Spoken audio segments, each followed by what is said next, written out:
It's time for Words of Wokism number 20. We are certainly making our way up the list, aren't we? Okay, so today's word is liberation. You hear it a lot, especially lately, because of all the protests going on, supposedly advocating for the liberation of Palestine, of this imaginary place called Palestine. And you'll also hear it in schools, how education is liberatory, or you'll hear about liberation ethnic studies or liberatory ethnic studies. But the word liberation or liberatory or some variant of that comes up a lot in education. And I thought I should explain to you what it actually means because it has nothing to do with liberty. Liberty, as most Americans understand it, is an individually experienced state of being where you are free from, primarily. You're free from coercion. You're free from, arbitrary rules and laws that would just sort of encroach on you for no good reason. Okay, that would be liberty. When I talk about education liberty versus school choice, I mean you're free to not pay for stuff you don't want to use. So no one is coming along and aggressing against you or coercing you into doing something you weren't otherwise going to do. Or anything, even things you were going to do, just they're not participating in that. Government, it basically is force. Governments don't arrange things, as Thomas Sowell said. They merely force you to do things. They coerce you to do things. So liberty is freedom from that. That's what it means to be free, truly free. It doesn't mean free to do whatever the heck you want, wherever the heck you want it, never mind other people's rights, etc. That's not freedom. That's not liberty. Okay.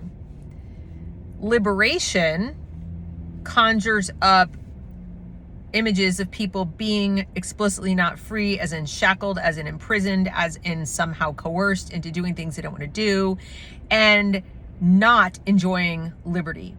So they need liberation. They need somebody to come along and act upon them to give them that freedom. And again, it's a freedom from coercion. It's not a freedom to do anything. It's not a freedom from esoteric stuff like fear or want or even poverty. It's freedom from, other people acting in such a way to prevent you from solving those problems for yourself. So if you're poor and somebody's getting in your way and making it impossible for you to work or earn a living or do anything, then, you're definitely not free. Your poverty is caused by the fact that you are living in a not free situation. But liberation would be the process of getting out from under that. I think most of us would agree about that, right? So when they use terms like liberation or liberatory in a school in the United States of America to students who have, amongst other things, freedom of speech, freedom of association, the right to bear arms. I mean, not while they're in high school yet, maybe until they're 18, but that's pretty big freedom. Nobody's stopping them from defending themselves. They have freedom from like search and seizure and various other. We have a Bill of Rights that every student there enjoys by virtue of simply having their feet in the United States of America. You don't even have to be a citizen to have these civil liberties. And yet their teachers are telling them they need to be liberated. That education is a liberatory practice. Teachers in teacher college are told you are liberating your students. From what? Where's the coercion? Where's the force? Where are the arbitrary rules? Where are the complete lack of civil rights? And the irony, of course, is the answer is inside the school? The answer to all of those questions is at school. The coercion's at school. They have to listen to the teacher. They have to be present in the room. They have to do what they're told. They're even at this point told with whom they must associate, be friends, get along, everyone belongs, everyone's included. Whole lot of coercion, whole lot of arbitrary rules. Yes, you must take this test. Yes, you must sit in this chair. Yes, you must do this, you must do that, you must do the other. And yet, when you do those things, if you're following all of that coercion to the letter, they will tell you they're in the process there in that coercive environment of liberating you. And the irony, of course, is completely lost on the students. They don't even see it. They're so close to it, they don't see it. So what do they mean they're liberating them from? Because they're obviously not liberating them from all that government coercion of compulsory schooling. Well, let's start with liberating them from the, old-fashioned, fuddy-duddy values and rules that their parents may be trying to teach them. Like, it's probably a bad idea to imagine that you are not your sex, or to try to change that. That's an old-fashioned thing. It's very offensive to even suggest that you are the sex you are. Then there's also that, really outdated old view that you probably shouldn't be playing with yourself at school below the belt. You probably shouldn't be really having a conversation about sex at all while you're trying to learn to read, write, do arithmetic. And now we have schools in Boston. Just today we found out that are going to be teaching children as young as 6 and 7 how to masturbate. Because they need to be liberated from the old notion that that's a really weird thing for adults, even your parents, to be talking to you about at that age, if not ever, like at any age, really. And then they're going to liberate you from old-fashioned notions of, needing to learn, read so you can learn, and learn so you can form opinions and have ideas. That's old-fashioned. Your truth is as valuable as any other truth. There is no objective truth.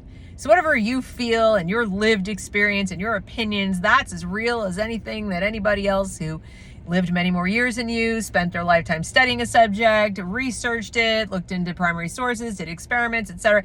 Your ways of knowing are as valuable as theirs. So they're going to liberate you from this really restrictive notion of what knowledge even is, what facts are, what is real and what isn't. After all, your sex isn't real. It's whatever you imagine it to be. Your species isn't even real. You want to be a tree? It's fine too. We're going to liberate you from that. And we're going to liberate you from, pesky notions of personal responsibility and, the need to be truthful and not steal, not commit acts of violence. If that's what your truth tells you to do, or you feel in this moment oppressed or microaggressed or whatever your feelings tell you to do, then you need to break free. We're going to liberate you from any kind of restrictions on your behavior that would respect the boundaries of others. So somebody misgenders you, by all means, get up in their face and scream at them and spit on them. Why would you want to be restricted? These arbitrary societal rules that tell you shouldn't demand that total strangers use completely invented pronouns. How dare they coerce you in this manner? We'll liberate you from that weird, outdated notion. We'll even liberate you from the whole concept of being part of a family. You don't like your parents' rules. You don't want to have to go home at night. We'll be your family now. You're liberated. You can choose your family, just like you choose your sex. You catching on? Do I need to go on? Liberation, whether it's Palestinians who imagine themselves occupied because there happen to be Jews in a place called Israel and they don't want to live anywhere near Jews. And it's not about the land. They just want all the Jews out of anywhere near them. And they want to keep on going beyond that to the rest of the Western world. But this is, really right in their backyard. So let's get rid of these Jews right here and, we'll use the whole land thing. But as soon as we get them in the ocean and, you know, make sure they're all dead or shunned or shamed out of being here, then, you know, we'll be free to pursue our never-ending revolution on into Europe and so on and so forth. And we can continue to liberate the world of non-Islamic thought. Notions that are of the Western Enlightenment and don't have anything to do with Muhammad and the Quran. They can liberate people from that. Just like people here in this country would like to liberate us from our borders and liberate us from being, you know, tied to our Constitution and liberate us from all the things that basically used to make our society function and not be chaotic and unlivable like Venezuela or Somalia or coming soon, Gaza.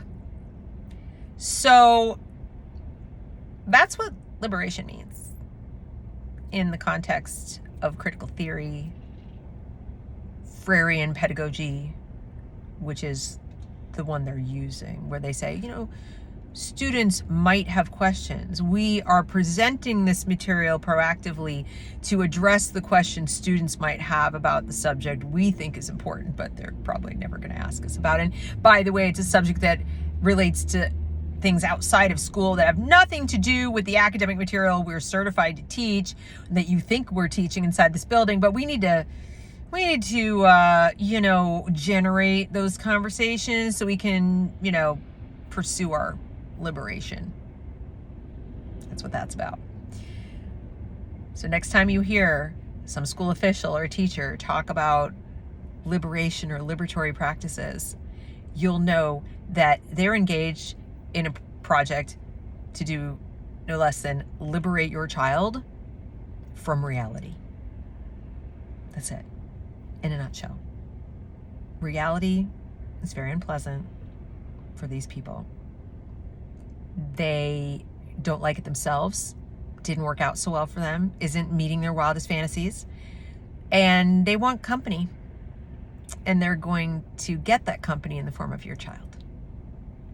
So that's not what you had in mind for your child. You might want to step in and liberate your child, proper definition, from the liberators.